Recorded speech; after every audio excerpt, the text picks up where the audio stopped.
என்னை மதுரைக்கு வரவழைத்தது முருகன். அந்த வெற்றிவேல் முருகனுக்கு என்னை வளர்த்தது முருகன். அந்த வீரவேல் முருகனுக்கு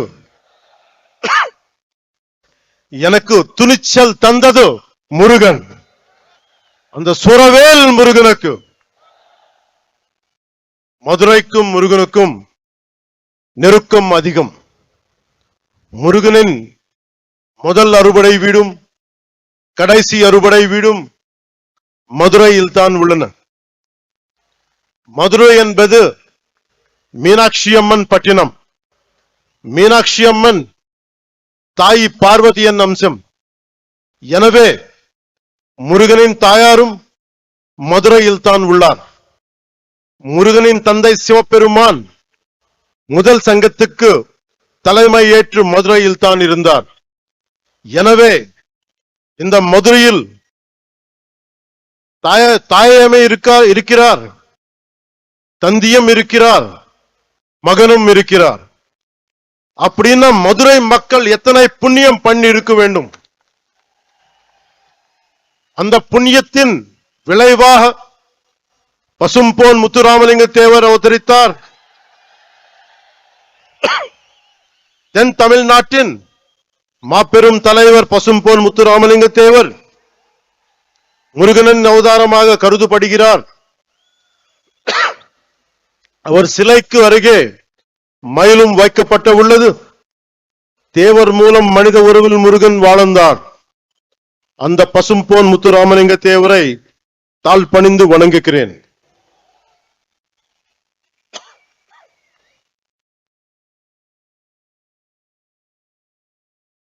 இப்போது மதுரையில் நடத்த ஒரு நிகழ்வை சொல்ல போகிறேன். இன்று மீனாட்சி அம்மன் கோயிலுக்கு போறோம், அருளை பெருக்கிறோம், குங்குமம் பெருக்கிறோம், பிரசாதம் கிடைக்கிறது. ஆனால் இந்த தலைமுறைக்கு தெரியாத ஒரு விஷயத்தை சொல்ல போகிறேன். ஒரு காலத்தில் மதுரையே இருண்டு கிடந்தது. நமக்கு ஒளி கொடுக்கும் மீனாட்சி அம்மன் கோயிலில் ஒளி இல்லை. நமக்கு சிந்தூர் கொடுக்கும் மீனாட்சி அம்மன் கோயிலில் சிந்தூர் கொடுக்க ஆள் இல்லை. எந்த ஒளிப்பாடும் இல்லை. கோயில் நொறுங்கி போய் இருந்தது. ஏன் தெரியுமா? 14ஆம் நூற்றாண்டு தொடக்கத்தில் மதுரையை மாலிக் கஃபூர் லூட் பண்ணினான். அதன் பிறகு 60 வருஷங்களுக்கு மீனாட்சி அம்மன் கோவிலில் விளக்கு இல்லை. மீனாட்சி அம்மன் கோயில் மூடப்பட்டிருந்தது. அது மதுரையின் இருண்ட காலம். 14ஆம் நூற்றாண்டின் முடிவில் மதுரையில் மீண்டும் ஒளி பிரிந்தது. அந்த ஒளி விளக்கை ஏற்றி வைத்தார் விஜயநகர இளவரசர் குமார கம்பனன். இதுல இருந்து என்ன தெரிந்தது? நமது நாட்டு நம்பிக்கைக்கு அழிவில்லை. அதுவும் யாராலும் அழிக்க முடியாது. நமது கலாச்சாரம் ரொம்ப ஆழமானது. நம்மை அசைக்க யாராலும் முடியாது. கன்னியாகுமரியில் இருந்து காஷ்மீர் வரை நமது அறம் ஆழமாக இருந்தது. அது இன்றும் ஆழமாக இருக்கிறது, இனியும் ஆழமாக இருக்கும். இதுதான் இந்த தெய்வீக பூமியின் பலம். முருகனின் வடிவத்தில் நமது அறம் தொடர்ந்து தலைக்கிறது. அறம் என்பது என்ன? உலகை தீமை சூழும் போது அதை அறுப்பது அறம். எல்லோரையும் சமமாக பார்ப்பது அறம். தீவர்களை செய்வது அறம். தீவர்களை வதம் செய்வது அறம். அதன் பெயரே புரட்சி. அது செய்பவரே புரட்சி தலைவர். எனவே உலகின் முதல் புரட்சி தலைவர் முருகன் பெருமாள். நம்ம எல்லோரும் இங்க வந்தது ஒரே ஒரு கடவுளுக்காக, புரட்சி தலைவர் முருக பெருமானுக்காக. உலகின் முதல் புரட்சி தலைவருக்காக அநீதியை அழித்ததால் அவர் புரட்சி தலைவர், சமமாக நடத்தியதால் அவர் புரட்சி தலைவர். அந்த வெற்றிவேல் முருகனுக்கு, அந்த வீரவேல் முருகனுக்கு, அந்த சூரவேல் முருகனுக்கு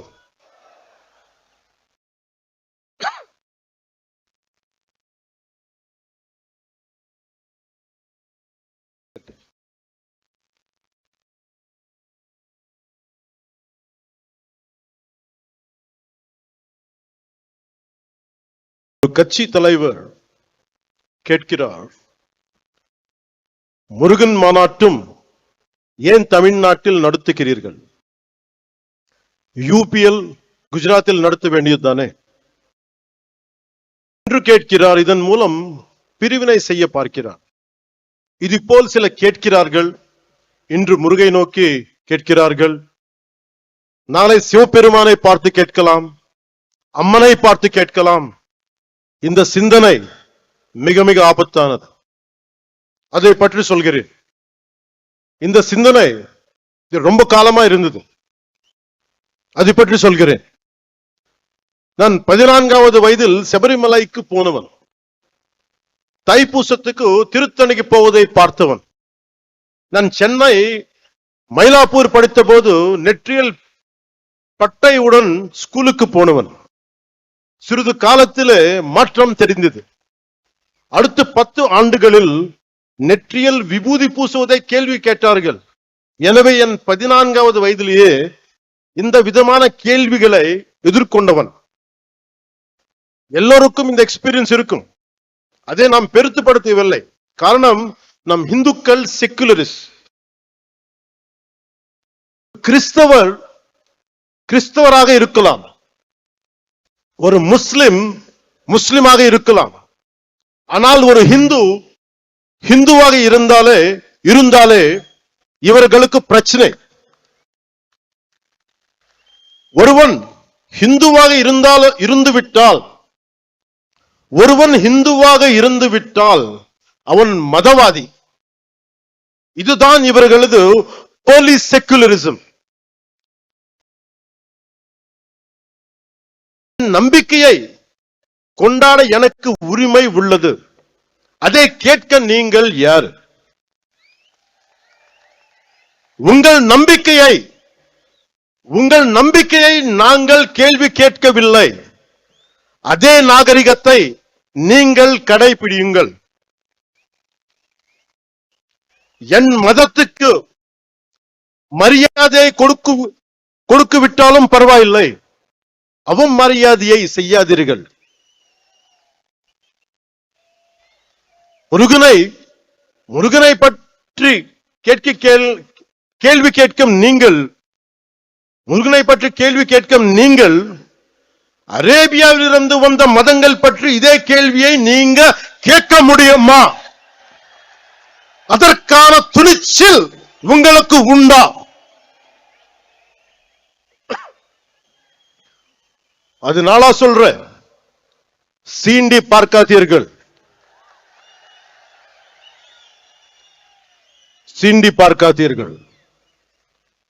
சாது மிரண்டால் காடு கொள்ளாது. సజ్జనుడికి కోపం వస్తే, సహనంతో ఉన్నవాడి కోపం వస్తే వాడిని ఆపడం ఎవరి తరం కాదు.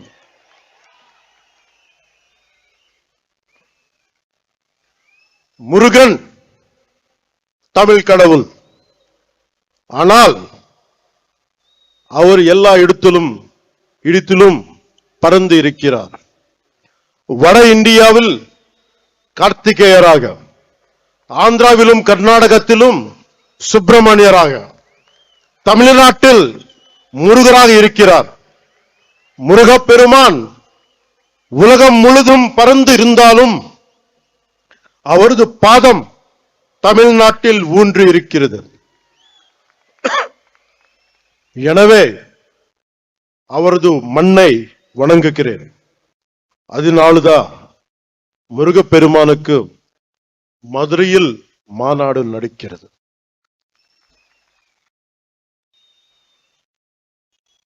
அதனாலதான் இந்த மாநாட்டுக்கு நாம் எல்லாமே வந்திருக்கிறோம். இங்கு சிலர் நிறத்தை வைத்து அரசியல் செய்கின்றனர். நமக்கு நிறத்தில் எந்த பேதமும் இல்லை. நமக்கு நிறத்தில் எந்த பேதமும் இல்லை. கிருஷ்ண பகவான் கருப்பு, காளி மாதா கருப்பு. நாம் நிறத்தின் வழியாக பார்ப்பதில்லை, அகத்தின் வழியாக பார்க்கிறோம். ஆனால் இங்கு கருப்பு நிறத்தை வைத்து கடவுளை சீண்டும் கூட்டம் உள்ளது. நம்மை இணைக்கும் முருகனை சீண்டி பார்க்கிறது ஒரு கூட்டம். கந்த சஷ்டி கவசத்தை கிண்டல் செய்தனர். அவர்களுக்கு கிண்டல் செய்யும் உரிமை உள்ளது. அந்த உரிமையும் ஜனநாயகம் கொடுத்துள்ளது. அவர்கள் என் கடவுளை கேலி செய்தனர், என் கலாச்சாரத்தை கேலி செய்தனர், என் பண்பாட்டை கேலி செய்தனர், என் பார்வையை கேலி செய்தனர். கேட்டால் இதுதான் செக்குலரிசம் என்பார்கள்.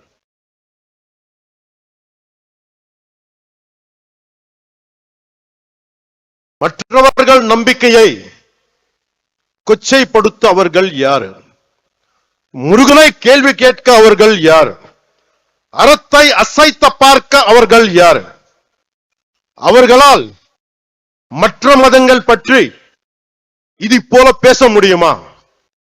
அரேபியாவிலிருந்து வந்த மதங்கள் பற்றி அவர்களால் இப்படி பேச முடியுமா?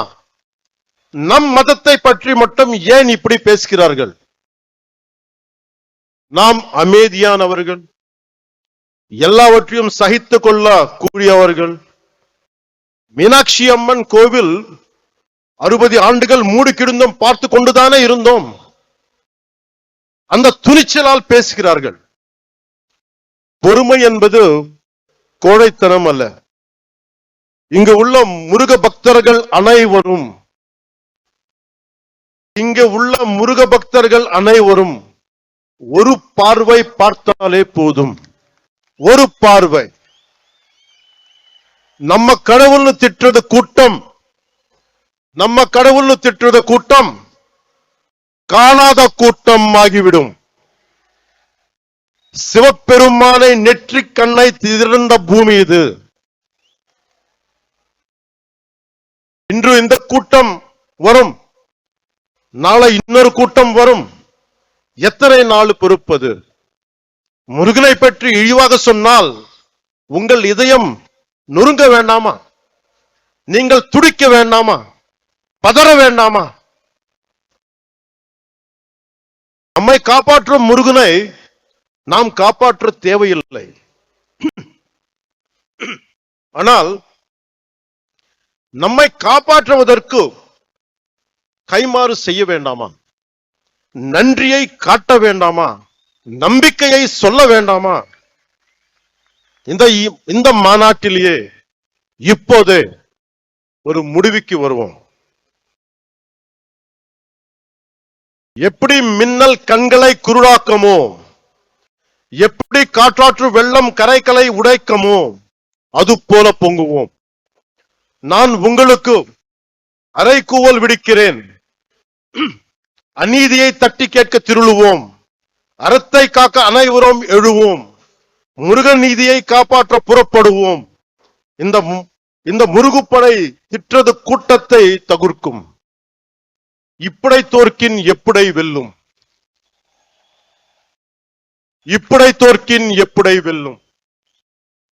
அன்பு என்பது பலவீனம் அல்ல, அது துணிவின் அடையாளம், வீரத்தின் ஆன்மா, வெற்றியின் படிக்கட்டு. அன்பால் இணைவோம், ஆவேசத்தால் வெல்வோம். சூரபத்மனை வதம் செய்த புரட்சி தலைவர் பாருங்கள். இது கலியுகம். முருகன் நேரில் வரமாட்டார். நாமே முருகனின் உணர்வாக மாறுவோம். நாச சக்திகளை நிர்மூலம் செய்வோம். இந்தியா அரசமைப்பு சட்டம் நமது அறத்தை காக்கிறது. அரசமைப்பு சட்டம் இல்லாத காலத்தில் மாலிக் கஃபூர் வெறியாட்டம் போட்டான். ஆனால் கடந்த 75 ஆண்டுகளாக அரசமைப்பு சட்டம் இருக்கும் போதே ஒரு கூட்டம் ஆடுகிறது. காரணம், நாசசக்திகளை ஆரம்பத்திலேயே கிள்ளி எறியாமல் விட்டுதான்.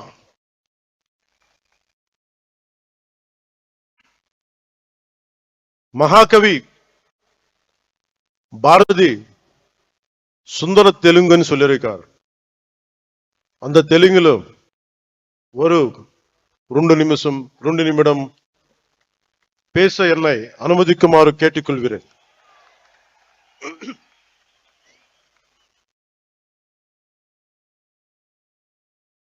சொல்றதுக்கு முன்னாடி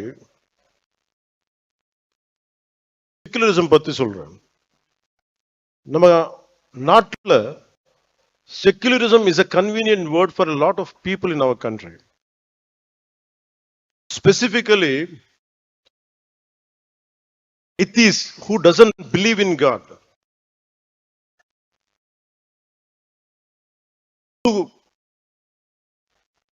மதங்கள், what these atheists say, they don't believe in God. நம்ம கடவுள் நம்ப மாட்டாங்க. கடவுள் நம்ப மாற்றுறது இல்லைன்னா எல்லா கடவுள் நம்ப கூடாது. பட் இந்த நம்ம நாட்டு எத்திஸ் எப்படின்னா only Hindu கடவுள் நம்ப மாட்டாங்க. That is the definition of secularists of our country, atheists of our country. This is the issue of our country. Secularism means no discrimination against anybody in the name of religion. நம்ம நாட்டுல secularists வந்து no discrimination against anybody in the name of religion except Hinduism, except Hindu gods and Hindu culture. Hindu culture ne திட்டிட்டேங்க, Hindu gods ne abuse பண்ணிட்டேங்க. That is secularism for them. They don't have the guts to point out any other religion except Hindu dharma. இந்த நாத்திகர் கூட்டத்துக்கு, secularist கூட்டத்துக்கு அரசமைப்பு சட்டம் கொடுத்த one great weapon is there.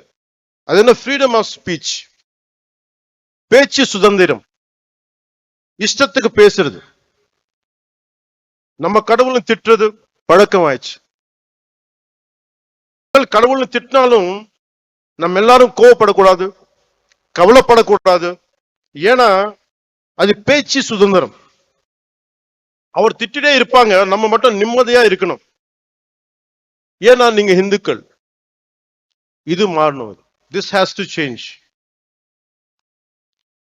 This does not change. It would be very difficult to sustain our religion, our dharma. Anywhere in our country, being a Hindu, I'm not a fanatic Hindu, I'm a committed Hindu. Respect Islam, I respect Christianity. Only na கேக்குறது என்னன்னா, don't disrespect my Hindu dharma. நம்ம அறம் பத்தி நீங்க எதுவுமே சொல்லாதீங்க. This is my pleading. 2000, is there any to translate? Someone translate? யாரா இருக்காங்களா டிரான்ஸ்லேட் பண்றதுக்கு? தெரியுங்களா?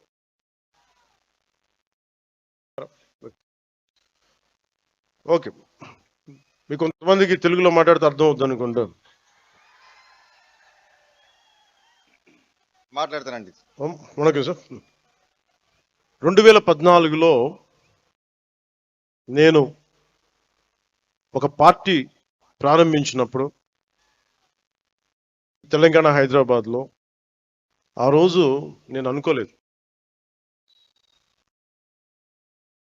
ఏథెన్స్ కంటే పురాతనమైన నగరం అయిన మదురైలో ఇన్ని లక్షల మంది జనం మధ్య తమిళ్లో నేను గౌరవించే నా తమిళనాడులో, నేను పెరిగిన తమిళనాడులో, నేను ఇష్టపడే తమిళ సంస్కృతి, నాకు సంస్కృతి బీజాలు పోసిన తమిళనాడు, తమిళ భాష, వీటన్నిటిలో నేను ఒకరోజు ఇక్కడికి వచ్చి ఎంతమంది గురువుల మధ్య, ఇంత పెద్ద హిందూ మున్నని పెద్దల మధ్య, ఇన్ని లక్షల మంది ప్రజల మధ్య నేను ఇలాంటి రోజు ఒకటి వస్తుందని నేను ఎప్పుడు ఊహించలేదు. I hope you can translate. நான் 2014 நான் ஒரு கட்சியை ஆரம்பிக்கும் பொழுது நான் ஹைதராபாத்ல தெலுங்கானால அரசியல் செய்யும் பொழுது நான் வளர்ந்த தமிழ்நாட்டுல நான் படித்த தமிழ்நாட்டுல ஒரு ஆன்மீக பூமியான ஏதென்ஸ் நகரத்திற்கு தொன்மையான நிகரான ஒரு மதுரை மாநகரில் நான் இந்த மாதிரியான இந்துக்களுக்கான ஒரு கூட்டத்துல என்ன ஒரு சிறப்பு அழைப்பாளராக என்ன அழைத்து இப்படி நீங்க கௌரவிப்பீங்கன்றத நான் நினைச்சு கூட பார்க்கல அப்படின்னு சொல்றார்.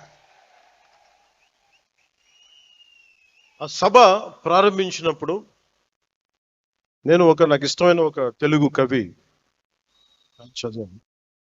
అది ఎందుకంటే నాకు సుబ్రహ్మణ్య భారతి గారి అచ్చమెల్లె అచ్చమెల్లె పోయం గుర్తొచ్చింది.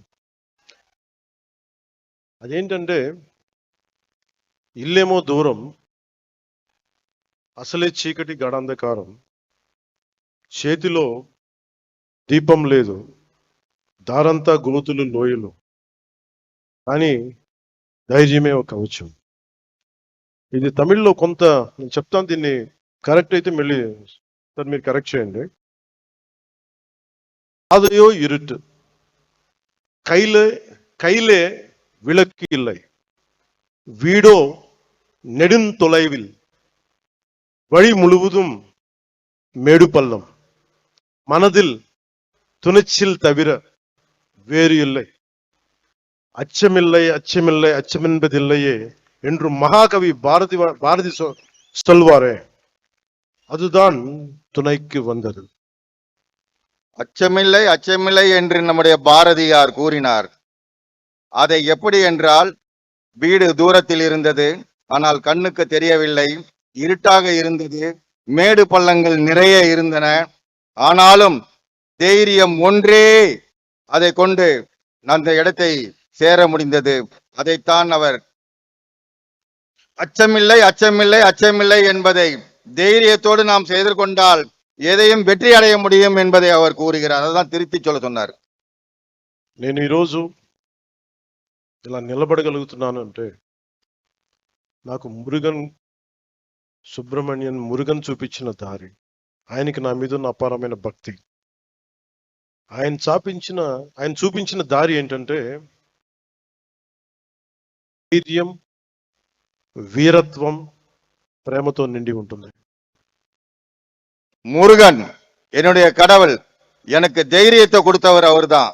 அவர் கொடுத்த ஒவ்வொரு வழியையும் தைரியத்தையும் பார்த்துதான் இன்னைக்கு நான் இந்த இடத்துல நிக்கிறேன்றத சொல்றாரு அவர்.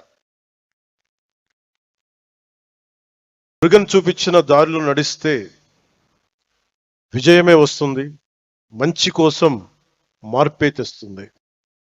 முருகன் காட்டின வழியில நாம நடந்தா நல்லதே நடக்கும், வெற்றியே நடக்கும், நமக்கு எல்லாமே நல்லதே நடக்கும், வெற்றி தான் நடக்கும்ன்றதை அவர் சொல்றாங்க. ఈ దారి కష్టమైనది, కానీ బలాన్ని ఇచ్చేది, ధైర్యాన్ని నింపేది, అనుకున్నది సాధించేది. இந்த பாதை மிக மிக கடினமானது, ஆனா இந்த பாதையை நம்ம கடந்துதான் ஆகணும்.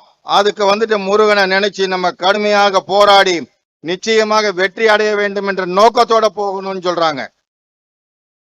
మనం వెళ్ళే దారిలో, మనం ఎంచుకున్న దారిలో శత్రువులు, అరాచక శక్తులు ఉంటాయి, భయపెడతాయి. కానీ వీరవేల్ వెట్రివేల్ మురుగన్ తోడుండగా మనకేంటి భయం? நம்முடைய பாதையில ராட்சசர்கள், கொடுமையான ராட்சசர்கள் இருக்கிறாங்க. அந்த பாதையில நாம போகும்பொழுது வீரவேல் வெற்றிவேல் என்று சொன்னால் அந்த ராட்சசர்கள், கொடுமையானவர்கள் ఓడి పోయి విడువాர்கள் என்று கூறுகின்றார்.